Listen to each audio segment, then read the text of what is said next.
ಸ್ನೇಹಿತರೆ ಎಲ್ಲರಿಗೂ welcome to the channel. ಇವತ್ತು ಆ್ಯಕ್ಚುಲಿ ಮಂಗಳವಾರ, ಡೇಟ್ 14ನೇ ತಾರೀಕು. ಇವತ್ತು ನಾವು ಹೋಗ್ತಿರೋ ಜಾಗ ಬಂದುಬಿಟ್ಟು ಕರ್ನಾಟಕದ ಊಟಿ ಅಂತಲೇ ಫೇಮಸ್ ಆಗಿರೋಂಥ ಜಾಗ ಹಿಮವದ್ ಸ್ವಾಮಿ ಬೆಟ್ಟಕ್ಕೆ.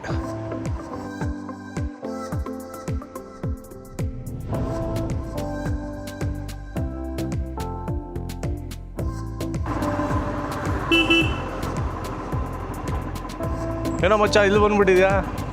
ಏನು ಇಲ್ಲಿ ಬಂದುಬಿಟ್ಟಿದೆ? ಹಾಂ, ಗಾಡಿ ಒಳಗೆ ಹಾಕೋಣವ, ಒಳಗೆ ಹಾಕ್ಬಿಡುವ.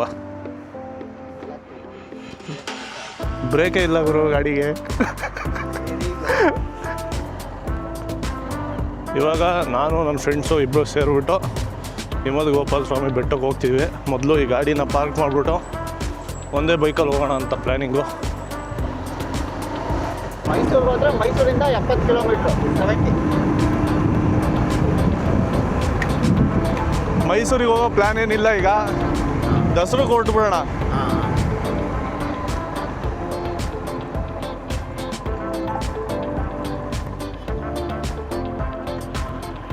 ಹಂಗೆ ಒಂದು ಸ್ವಲ್ಪ ಮ್ಯಾಪ್ ಹಾಕ್ಬಿಡು.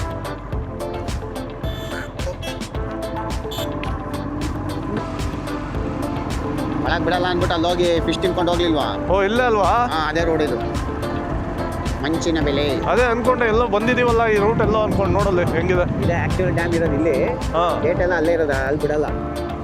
ಕಾಂಟ್ಯಾಕ್ಟ್ ಮಾಡಿ ಹೋಯ್ತು. ಇಲ್ಲೇ ಅಲ್ವಾ ಹೋದ್ಸಲಿ ಬಂದಿದ್ದು? ಇಲ್ಲೇ ಫಿಶ್ ತಿಂದಿದ್ದು. ಅದು ಯಾವುದೋ ಬ್ಯಾಕ್ ವಾಟರ್ ಇತ್ತು ಅಂತ ಬಂದಿದ್ವಲ್ಲ? ಬ್ಯಾಕ್ ವಾಟರ್ ಅಲ್ಲಪ್ಪ, ಡ್ಯಾಮ್ಗೆ ಅಂತಾನೆ ಬಂದ್ವಿ. ಡ್ಯಾಮ್ಗೆ ಎಂಟ್ರಿ ಕೊಡ್ಲಿಲ್ಲ ಅವನು. ಡ್ಯಾಮಿಗೆ ಬಿಡಲ್ಲ ಅಂತ ಅಂದ್ಬಿಟ್ಟು ಹಿಂಗೆ ಏರ್ ಪಿನ್ಕಾವ್ ಆಯ್ತು ಇದಾನು, ಬಿಡಲ್ಲ ಅಂತ ಅಂದ್ಬಿಟ್ಟು ವಾಪಸ್ ಇಲ್ಲಿ ಬಂದು ಇಲ್ಲಿ ಫಿಶ್ ತಿನ್ಕೊಂಡು ಹೋಗಿದ್ದು.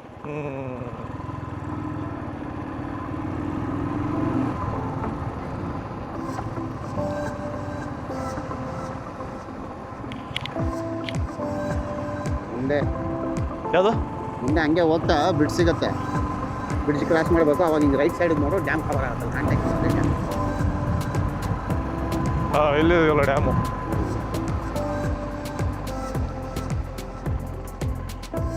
ನಡಿ ಬ್ರಿಡ್ಜ್ ಮೇಲೆ ಕಾಣುತ್ತೆ. ಅಲ್ಲ, ಹೋಗ್ಬಿಟ್ಟು ಒಂದು ನೋಡೋಣ ಅಂತ. ಇಲ್ಲಿ ಹಿಂಗೆ ಆರಿಸ್ಬಿಟ್ರೆ ಆರಿಸ್ಬಿಡು.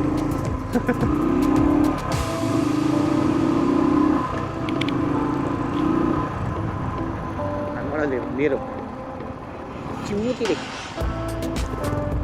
ನೋಡಿ ಫಾಲ್ಸ್ ಇದೆ. ಫಾಲ್ಸ್ ನೋಡ್ಕೊಬಿಡಿ. ಏ ಚಿಮ್ತಾ ಇದೆಯಲ್ಲ ಅವರು. ಇದು ಲೆಫ್ಟ್ ಹೋದ್ರೆ ಬೆಂಗಳೂರು, ರೈಟ್ ಹೋದ್ರೆ ಮೈಸೂರು. ಸ್ನೇಹಿತರೆ, ಈಗ ನಾವು ರಾಮನಗರ ರೀಚ್ ಆಗಿದ್ದೀವಿ. ಇಲ್ಲಿಂದ ಇನ್ನೊಂದು 10 ಕಿಲೋಮೀಟ್ರ್ ಇರ್ಬೋದೇನೋ ಚನ್ನಪಟ್ಟಣ. ಇಲ್ಲಿಂದ ಚನ್ನಪಟ್ಟಣ ಒಂದು 10 ಕಿಲೋಮೀಟ್ರ್ ಇರ್ಬೋದು.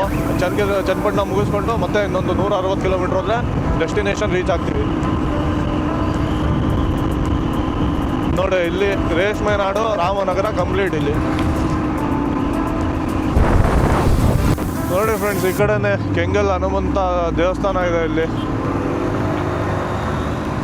ಇಲ್ಲೇ ನೋಡಿ ಎಂಟ್ರಿ. ಇದು ಎಲ್ಲಿಗೆ ತೊಗೊಂಡೋಗ್ತೀರಾ? ಮನೆಗಾ? ನೀವೇ ಮಾಡ್ತೀರಾ? ರಾಮನಗರ ಹೋಗುತ್ತಾ? ಅಲ್ಲಿಂದ ನೂಲು ಮಾಡೋದು ಅಲ್ಲಿ ರಾಮನಗರದಲ್ಲಿ ಮಾಡ್ತಾರಾ? ನೀವು ಮನೆಗೆ ತೊಗೊಂಡೋಗಿ ಏನು ಮಾಡ್ತೀರಾ? ಇನ್ನೂ ಇದೆಯಾ? ಅದನ್ನೆಲ್ಲ ತೊಗೊಂಡು ಮನೆಗೆ ಹಾಕ್ತೀರಾ? ಈಗ ತೋಟದಿಂದ ಬರ್ತೀರಲ್ಲ, ಮದ್ದೂರು ಹಿಂಗೆ ಅಲ್ಲ? ಮದ್ದೂರು ಎಲ್ಲಿರೋದು ತೋಟ? ನಿಮ್ಮದು ತೋಟ? ವ್ಯಾಪಾರ ಮಾಡೋರಾ? ಎಷ್ಟು ಕೆ.ಜಿಗೆ ಎಷ್ಟು? 400 ರೂಪಾಯಿ ಕೆ.ಜಿ. ಹಾಂ, ಸೆಕೆಂಡ್ ಕ್ವಾಲಿಟಿ. ಹಾಂ 1000 ರೂಪಾಯಿ. ಸರಿ ಅಣ್ಣ, ಆಯಿತು. ಹಾಂ,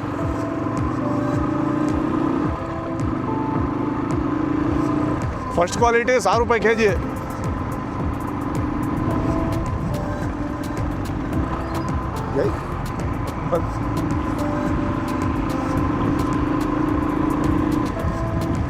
ಅದನ್ನ ಅವರು ತೋಟದಲ್ಲಿ ಬೆಳೆಯಲ್ಲ. ತೋಟದಲ್ಲಿ ಗಿಡ ಬೆಳೆಯೋದು. ಇವನ್ನೆಲ್ಲ ಮಾಡೋದು ಮನೇಲೇ ಮಾಡೋದಾ? ಮನೇಲೇ ಇದಿಟ್ಕೊಂಡಿರ್ತಾರೆ. ಅದೇ ಇದು ಹಾರ್ವೆಸ್ಟಿಂಗ್ ಟೈಪ್ ಮಾಡ್ತಾರೆ. ರೌಂಡ್ ಮಾಡಿರ್ತಾರೆ. ಅದ್ರಲ್ಲಿ ಬೆಳೆಸೋದು ಕೊಟ್ಟೆ ಥರ ಇಟ್ಕೊಂಡು ಮಂಕ್ರಿ ಟೈಪ್ ಮಾಡಿಬಿಟ್ಟು ಇದು ಮಾಡ್ತಾರಲ್ಲ. ಇವರು ಮಾರ್ಕೆಟ್ಗೆ ಹೋಗಿ ತೊಗೊಂಬರ್ತಿರೋದು. ಒಂದ್ಸಲಿ ಅದಕ್ಕೆ ಅಂತಾನೆ ಬಂದರೆ ಹುಡ್ಕಿದ್ರೆ ಸಿಗುತ್ತೆ. ಎಲ್ಲೆಲ್ಲಿ ಮಾಡ್ತಾರೆ ಅಂತ ಹುಡುಕಿದ್ರೆ ಇದಕ್ಕೆ ಬರೋಣ ಒಂದ್ಸಲ. ಬರೋಣವಾ? ಕೃಷ್ಣ ಕೇಶವ ಇಲ್ಲಿ ಬಂದಿದ್ವಾ ನಾವು? ಇಲ್ಲ ಇಲ್ಲ, ಇಲ್ಲಿ ಬಂದಿರ್ಲಿಲ್ಲ ಅಲ್ಲ. ಇನ್ನೊಂದು ಜಾಗ ಸೇಮ್ ಇದೇ ಥರ ಇದೆ ಅದು ಅಲ್ಲಿ ಬೆಂಗಳೂರಲ್ಲಿ ಇದ್ರ ಹತ್ರ. ಚಿಕ್ಕಬಳ್ಳಾಪುರ ಕಡೆ ಇರೋದು. ಎಲ್ಲರೂ ಬ್ಲೇಡ್ ಹಾಕಿಸ್ಕೊಳಂಗಿದ್ರೆ ಈ ಏರಿಯಾ ಬಂದ್ಬಿಟ್ಟು ಹಾಕಿಸ್ಕೋಬೋದು ನೋಡು.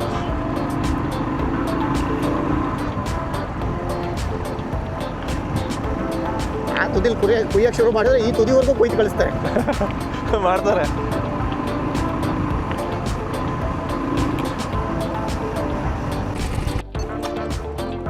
ಹಾಂ, ಚಾಮರಾಜನಗರ ಇಲ್ಲಿಂದ 2:45 ಬರಬೇಕು. ಎಷ್ಟು ಮುಕ್ಕಾಲು? 8:45. 2:45. ತಿಂಡಿಕಿನ್ನ 1/4 ಗಂಟೆ ಹಾಕೊಂಡ್ರೆ 3 ಅವರ್ ಮಾಡ್ತಾರೆ.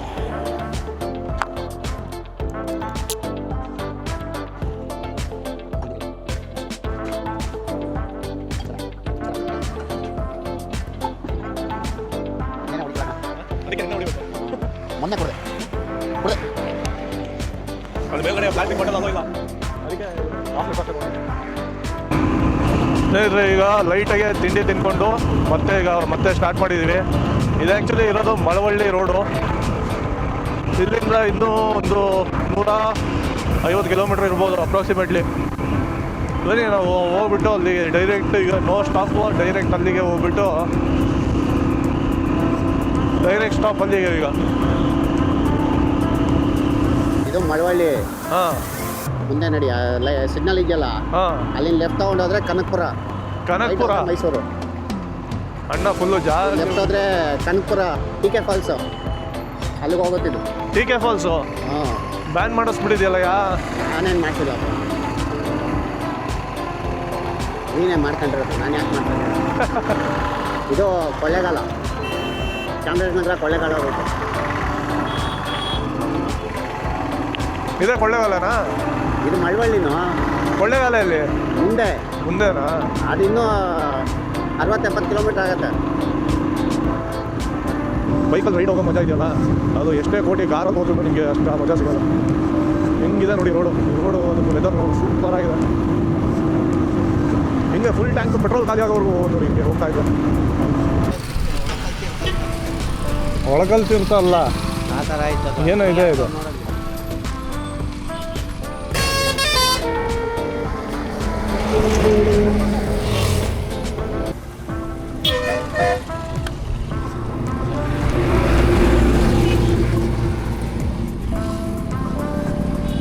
ಯಾವುದೋ ಇದ್ರಲ್ಲಿ ನೋಡಿದೆ ಗುರು, ಏನು ಅಂತ ಗೊತ್ತಾಗಿಲ್ಲ. ಏನದು ಹಂಪು ಹಾಕ್ಬೇಕಲ್ವೇನೋ ಅಲ್ಲಿ ಅಂದೆ. ಅಲ್ಲ ಇಲ್ಲ ಇಲ್ಲ, ಯಾರು ಅಲ್ಲಿ ರೋಡಲ್ಲಿ ಗೌರ್ಮೆಂಟ್ ಅದೆಲ್ಲ ತಲೆ ಕೆಡಿಸ್ತಾರೆ, ಅದಕ್ಕೆಲ್ಲ ತಲೆ ಕೆಡಿಸ್ಕೊಳ್ಳಲ್ಲ. ಏನು ಗುಂಡಿ ಮಾಡೋದ್ರಲ್ಲಿ ಮುಚ್ಚಿಬಿಡ್ಬೇಕಿತ್ತು. ಯಾರು ಅಲ್ಲಿ ಗುಡ್ಬಿಡ್ತಾರಲ್ಲ ಹಾಕೊಂಡು ಜನ. ಏನು ಅಂತ ಗೊತ್ತಾಗಲಿಲ್ಲ. ಏನೋ ಮಾರಮ್ಮ ಅಂತ ಹೇಳ್ದಲ್ಲ. ಮಾರಮ್ಮ ಅಂತ ಯಾವುದೋ ಒಂದು ವಿಡಿಯೋದಲ್ಲಿ ನೋಡಿದೆ ಗುರು, ಏನೋ ಇತ್ತು ಹೇಳಿದ್ರು. ಬಟ್ ಯಜಮಾನ್ರೆ, ರೋಡಲ್ಲಿ ಇದೆಯಲ್ಲ ಏನದು? ನರಿಕಲ್ಲು. ಏನಿದೆ ಅಲ್ಲಿ ಒಳಗಡೆ ಕಲ್ಲಿದೆಯಾ? ದೇವ್ರದ್ದು ಕಲ್ಲು. ಮತ್ತೆ ಅಲ್ಲೇನು ಹಂಸು ಗಿಂಸು ಏನು ಹಾಕಿಲ್ಲ, ಬರೋರು ಹಂಗೆ ರಪ್ಪ ಅಂತ ಹೋಯ್ತಾರೆ. ಮೇನ್ ರೋಡೇ ಮಾಡೋರು ಸರಿ. ಈಗ ಹೋಗೋರು ಯಾರು ಅಲ್ಲಿ ನಿಂತ್ಕೊಂಡ್ರೆ ಹಿಂದೆ ಬರೋರು ಗೊತ್ತಾಗ್ಬೋದು. ಹಾಂ, ನೀವು ಇದೇ ಊರಾ? ಹಾಂ, ಕೈ ಮುಕ್ಕೊಂಡು. ಕುಂಕುಮನಾ? ಕುಂಕುಮ ಮಂಡಿಗೆ ಹೋಗ್ಬೇಕಾ? ಓಕೆ. ನೋಡಿದ್ವಿ. ಇದು ಗೋಪಾಲಸ್ವಾಮಿ ಬೆಟ್ಟ ಹಂಗೆ ಅಲ್ವಾ? Thank you sir. ಹಾಂ ಹಾಂ ಹಾಂ, ಸರಿ.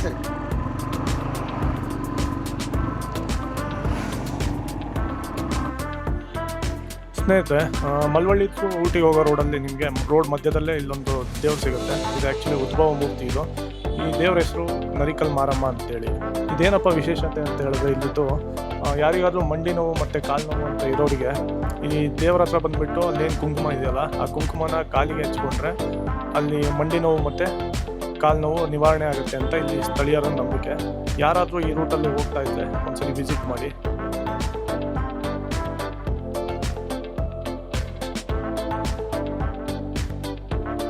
ಇದೇ ಎಂಟ್ರಿ ಗೇಟು. ಇಲ್ಲಿಂದ ನೀವು ರೈಟ್ ತೊಗೊಂಡ್ರೆ ನೀವು ಹಿಮತ್ ಗೋಪಾಲ ಸ್ವಾಮಿ ಬೆಟ್ಟಕ್ಕೆ ನೀವು ರೀಚ್ ಆಗ್ತೀರಾ. ಇಲ್ಲಿಂದ ಸುಮಾರು ಒಂದು 12 ಕಿಲೋಮೀಟರ್ ಇರ್ಬೋದು. 12 ಕಿಲೋಮೀಟರ್ ಹೋದರೆ ನಿಮಗೆ ಡೆಸ್ಟಿನೇಷನ್ ರೀಚ್ ಆಗ್ತೀರಾ.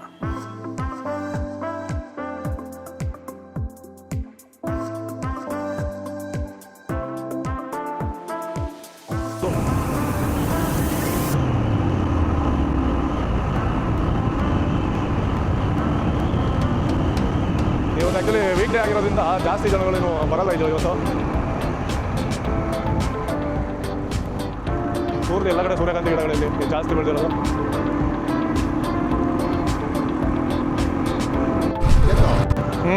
ವಿಷಯ ಗೊತ್ತಾ, ಇದರಲ್ಲಿ ಹಾಂ ಒಂದೇ ಒಂದು ಕಾಗೆನೂ ಕಾಣಿಸಲ್ಲ. ಏನಕ್ಕೆ ಅಂತ ಕೇಳಿದ್ರೆ ಯಾರಿಗೂ ಕ್ಲಿಯರಾಗಿ ಆನ್ಸರ್ ಗೊತ್ತಿಲ್ಲ. ಆದರೆ ಇಲ್ಲಿ ಜನ ಹೆಂಗೆ ಹೇಳ್ತಾರೆ ಅಂದರೆ, ಬೆಟ್ಟದ ಮೇಲೆ ಒಂದು ಕೊಳ ಇದೆಯಂತೆ. ಆ ಕೊಳದಲ್ಲಿ ತುಂಬ ಪವಿತ್ರವಾದ ನೀರಿದೆ ಅಂತ ಜನನ ನಂಬಿಕೆ. ಒಂದ್ಸರಿ ಏನಾಯ್ತಂತೆ, ಕಾಗೆಗಳು ಬಂದು ಆ ಕೊಳದಲ್ಲಿ ಬಿದ್ದು ಮೇಲೆ ಹೇಳೋಷ್ಟರಲ್ಲಿ ಅದು ಅಂಶ ಆಗಿ ಪರಿವರ್ತನೆ ಆಗೋಯ್ತಂತ, ಚೇಂಜ್ ಆಗೋಯ್ತಂತ. ಬೆಳ್ಳಗೆ ಕಪ್ಪು ಕಾಗೆ ಬೆಳ್ಳಿಗಾಗೋಗಿದೆ. ಅದೇ ಬೈಕ್ಕೆ ಬೇರೆ ಯಾವ ಕಾಗೆಗಳು ಇಲ್ಲಿಗೆ ಬರ್ತಾ ಇಲ್ವಂತೆ, ನಮ್ಮ ಬಣ್ಣ ಹೋಗ್ಬಿಡುತ್ತೆ ಅಂತ. ಇಲ್ಲಿ ಕಪ್ಪು ಬಿಳಿ ಅಂತ ಡಿಸ್ಕ್ರಿಮಿನೇಟ್ ಮಾಡ್ತಾ ಇರ್ಬೋದು, ಆದರೆ ಅದ್ರ ಹಿಂದೆ ಇರೋ ಅರ್ಥ ಏನು ಅಂದರೆ, ಪಾಪ ಮಾಡಿದವ್ರು ಈ ಕೊಳದಲ್ಲಿ ಬಂದು ಮುಳುಗಿದ್ರೆ ಅವ್ರ ಪಾಪ ಕಳೆದು ಪುಣ್ಯ ಪಡ್ಕೊತಾರೆ ಅನ್ನೋದು ಈ ಜನ ನಂಬಿಕೆ. ಅದು ಒಂದು ವಿಶೇಷ. ಕೊನೆಗೂ ನಾವು ಈಗ ಬಂದು ತಲುಪಿದ್ದೀವಿ ಹಿಮತ್ ಗೋಪಾಲ ಸ್ವಾಮಿ ಬೆಟ್ಟದ ಮುಂದೆ. ಇದೇ ನೋಡ್ತಿರ್ಬೋದು ನೀವು, ಇದೇ ಗೋಪಾಲ ಸ್ವಾಮಿ ಬೆಟ್ಟದ ಎಂಟ್ರೆನ್ಸ್. ನೀವೇನಾದ್ರು ಪ್ರೈವೇಟ್ ವೆಹಿಕಲಲ್ಲಿ ಬಂದರೆ ನೀವು ಗಾಡಿಗಳನ್ನ ಇಲ್ಲೇ ಪಾರ್ಕ್ ಮಾಡಿಬಿಟ್ಟು ಇಲ್ಲಿಂದ ಬಸ್ಸು ಅಥವಾ ಜೀಪು ಒಂದರಲ್ಲಿ ನೀವು ಮೇಲ್ಗೆ ಹೋಗ್ಬೇಕಾಗತ್ತೆ. ಯಾಕೆಂದರೆ ಪ್ರಾಣಿಗಳಿಗೆ ತೊಂದರೆ ಆಗಬಾರ್ದು ಅಂದ್ಬಿಟ್ಟು ಗೌರ್ಮೆಂಟಿಂದ ಇದು ರೂಲ್ಸ್ ಇದೆ. ಬಸ್ಸಿಗೆ 70 ರುಪೀಸ್ ಆಗುತ್ತೆ. ಆಮೇಲೆ ನೀವೇನಾದರೂ ಪ್ರೈವೇಟ್ ಜೀಪಲ್ಲಿ ಹೋಗಬೇಕು ಅಂತ ಹೇಳಿದ್ರೆ ನಿಮಗೆ 800 ರುಪೀಸ್ ಆಗುತ್ತೆ. ಇಲ್ಲಿ ಯಾವುದೇ ರೀತಿಯ ಕ್ಯಾಮ್ರಾ ಆಗಲಿ ಡ್ರೋನ್ ಆಗಲಿ ತರಂಗಿಲ್ಲ. ಇದು ಗೌರ್ಮೆಂಟಿಂದ ಸ್ಟ್ರಿಕ್ಟ್ಲಿ ಆರ್ಡರ್ ಇದೆ. ಹಂಗೇನಾದ್ರು ತಂದರೆ 1000 ರುಪೀಸ್ ಫೈನ್ ಅಂತ ಹಾಕ್ಯಾರೆ. ಇಲ್ಲಿ ನೋಡ್ತಾ ಇರ್ಬೋದು ನೀವು, ಇದೇ ಎಂಟ್ರಿ ದೇವಸ್ಥಾನಕ್ಕೆ. ಇಲ್ಲಿಂದ ನೀವು ಸ್ವಲ್ಪ ಮುಂದೆ ಇದು ಮೆಟ್ಲುಗಳನ್ನು ಹತ್ಕೊಂಡು ಹೋದರೆ ನಿಮಗೆ ಮೇಲ್ಗಡೆ ದೇವಸ್ಥಾನ ಇದಾಗಿದೆ. ಇದು ಆ್ಯಕ್ಚುಲಿ ಸಿ ಲೆವೆಲಿಂದ 1414 ಮೀಟರಷ್ಟು ಎತ್ತರ ಇದೆ. ವರ್ಷದ 365 ದಿನವೂ ಹಿಮ ಇದ್ದೇ ಇರುತ್ತೆ ಇಲ್ಲಿ. ನಾವು ಬಂದಿರೋ ಟೈಮು ಸ್ವಲ್ಪ ಮಧ್ಯಾಹ್ನ ಆಗಿರೋದ್ರಿಂದ ಅಂತ ಏನು ಇಲ್ಲಿ ಹಿಮ ಕಾಣಿಸ್ತಾ ಇಲ್ಲ. ಬಟ್ ಮಾರ್ನಿಂಗ್ ಏನಾದರೂ ನೀವು ಬಂದರೆ ನೀವು ಇಲ್ಲಿ ಪೂರ್ತಿ ಹಿಮ ಇರೋದನ್ನು ನೋಡ್ಬೋದು. ಸ್ನೇಹಿತರೆ, ಈ ದೇವಸ್ಥಾನಕ್ಕೆ ಸುಮಾರು 700 ವರ್ಷಗಳ ಇತಿಹಾಸ ಇದೆ. 1315ರಲ್ಲಿ ಹೊಯ್ಸಳ ರಾಜ ಆದ ಬಲ್ಲಾಳ ದೇವ ಈ ದೇವಸ್ಥಾನನ ನಿರ್ಮಾಣ ಮಾಡಿದ್ರು ಅಂತ ಹೇಳಿ ಇತಿಹಾಸ ಇದೆ. ಆದ ನಂತರ ಮೈಸೂರು ರಾಜ ಆದ ಒಡೆಯರವರು ಈ ದೇವಸ್ಥಾನನ ಅಭಿವೃದ್ಧಿ ಮಾಡಿದ್ರು ಅಂತ ಹೇಳ್ತಾರೆ. ಹಾಗೆ ಸ್ನೇಹಿತರೆ, ಈ ದೇವಸ್ಥಾನದ ಇನ್ನೊಂದು ವಿಶೇಷತೆ ಏನಪ್ಪ ಅಂತ ಹೇಳಿದ್ರೆ, ಆ ಕೃಷ್ಣನ ವಿಗ್ರಹ ಏನಿದೆ ಗರ್ಭಗುಡಿಯೊಳಗೆ, ಆ ವಿಗ್ರಹದ ಮೇಲೆ ಪ್ರತಿದಿನವೂ ಹಿಮದ ಹನಿ ಬೀಳ್ತಾ ಇರುತ್ತೆ ಅಂತ ಹೇಳ್ತಾರೆ. ಆ ಬಿದ್ದಿರೋ ಹಿಮದ ಹನಿ ನೀರನ್ನು ಭಕ್ತಾದಿಗಳಿಗೆ ತೀರ್ಥದ ಥರ ಹಂಚುತ್ತಾರೆ ಅಂತ ಹೇಳ್ತಾರೆ. ದ್ವಾಪರ ಯುಗದಲ್ಲಿ ಯಾವಾಗ ಶಿವ ಮತ್ತು ಪಾರ್ವತಿಯ ಕಲ್ಯಾಣೋತ್ಸವ ನಡೆಯುತ್ತಿರುತ್ತೋ ಆಗ ಎಲ್ಲ ದೇವತೆಗಳು, ಋಷಿಮುನಿಗಳು ಮತ್ತು ಎಲ್ಲ ಸಕಲ ಜೀವಿಗಳು ಒಟ್ಟಿಗೆ ಸೇರಿ ಭೂಮಿಯ ಉತ್ತರ ಭಾಗ ಏನಿರುತ್ತೆ ಆ ಭಾಗ ಕೆಳಕ್ಕೆ ಕುಸಿದು ಹೋಗುತ್ತೆ. ಬ್ರಹ್ಮದೇವ ಮತ್ತು ಇತರ ದೇವತೆಗಳು ಸೇರಿ ಅಗತ್ಯ ಮುನಿಗಳಲ್ಲಿ ದಕ್ಷಿಣಕ್ಕೆ ಪ್ರಯಾಣ ಬೆಳೆಸುವಂತೆ ವಿನಂತಿ ಮಾಡ್ಕೋತಾರೆ. ಅಗತ್ಯ ಮುನಿಗಳು ದೇವತೆಗಳ ಆಜ್ಞೆಯಂತೆ ಇಲ್ಲಿ ಬಂದ್ಬಿಟ್ಟು ನೆಲೆ ಊರಿದ್ದಾರೆ ಅಂತ ಇತಿಹಾಸ ಇದೆ. ಅಂದಾಗೆ ಸ್ನೇಹಿತರೆ, ಇಲ್ಲಿನ ಏನು ವಿಗ್ರಹ ಇದೆ ಕೃಷ್ಣಂದು, ಈ ವಿಗ್ರಹಕ್ಕೂ ಇಂದಿನ ಒಂದು ಕಥೆ ಇದೆ. ಏನು ಅಂತ ಹೇಳಿದ್ರೆ, ಯಾವಾಗ ಅಗತ್ಯ ಮುನಿಗಳು ಕೃಷ್ಣನ ಕುರಿತುಬಿಟ್ಟು ಇಲ್ಲಿ ತಪಸ್ಸು ಮಾಡ್ತಾರೆ, ಆಗ ಕೃಷ್ಣ ಅಗತ್ಯ ಮುನಿಗಳ ಭಕ್ತಿಗೆ ಒಲಿದ್ಬಿಟ್ಟು ವರ ಕೊಡ್ತಾನೆ. ಅವಾಗ ವರ ಏನು ಬೇಕು ಅಂತ ಕೇಳಿದಾಗ ಅಗತ್ಯ ಮುನಿಗಳು, ನೀನು ಮತ್ತು ನಿನ್ನ 2 ಪತ್ನಿಯರು ಸೇರಿ ಇಲ್ಲಿ ಬಂದ್ಬಿಟ್ಟು ನೆಲೆಸಬೇಕು ಅಂದ್ಬಿಟ್ಟು ವರ ಕೇಳ್ತಾರೆ. ಆಗ ಕೃಷ್ಣ ಒಪ್ಪಿಗೆ ಕೊಟ್ಬಿಟ್ಟು ಅಗತ್ಯ ಮುನಿಗಳೇ ಇಲ್ಲಿನ ಏನು ವೇಣುಗೋಪಾಲ ಸ್ವಾಮಿ ವಿಗ್ರಹ ಇದೆ ಅದನ್ನು ಪ್ರತಿಷ್ಠಾಪನೆ ಮಾಡಿದ್ದಾರೆ ಅಂದ್ಬಿಟ್ಟು ಪುರಾಣಗಳಲ್ಲಿ ಉಲ್ಲೇಖ ಆಗಿದೆ.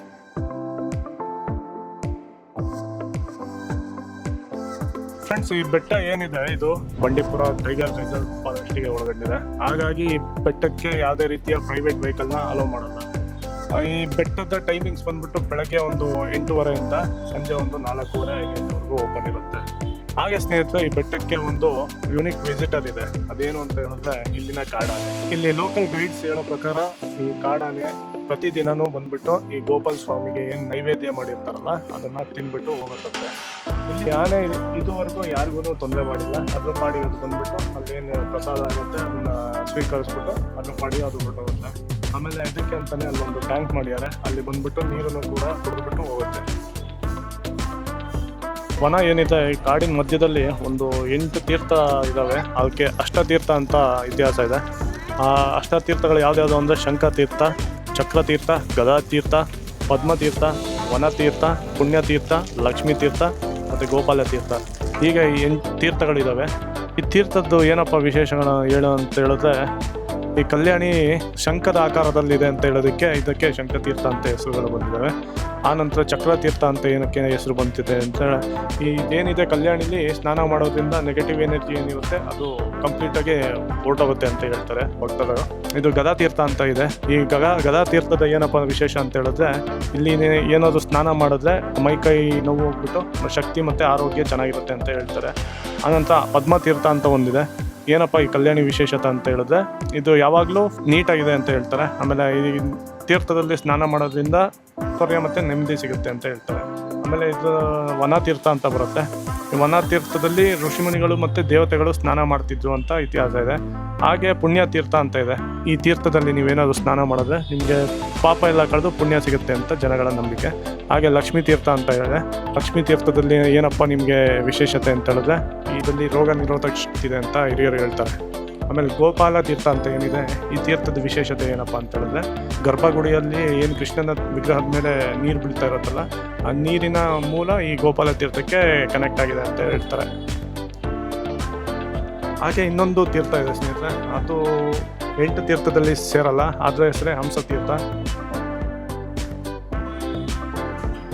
ನೋಡೋದಲ್ಲ ಸ್ನೇಹಿತರೆ, ಇವತ್ತಿನ ವಿಡಿಯೋ ಇದಾಗಿತ್ತು. ಮತ್ತೆ ನೆಕ್ಸ್ಟ್ ವಿಡಿಯೋದಲ್ಲಿ ಸಿಗೋಣ. ಅಲ್ಲಿವರೆಗೂ ಟೇಕ್ ಕೇರ್ ಆ್ಯಂಡ್ ಬಾಯ್ ಬಾಯ್. ಚಾನಲ್ನ ಯಾರಾದರೂ ಹೊಸದಾಗಿ ನೋಡ್ತಾ ಇದ್ದರೆ ಚಾನಲ್ನ ಸಬ್ಸ್ಕ್ರೈಬ್ ಮಾಡ್ಕೊಳ್ಳಿ. ಹಾಗೆ ಬೆಲ್ ಐಕನ್ ಕೂಡ ಪ್ರೆಸ್ ಮಾಡಿ.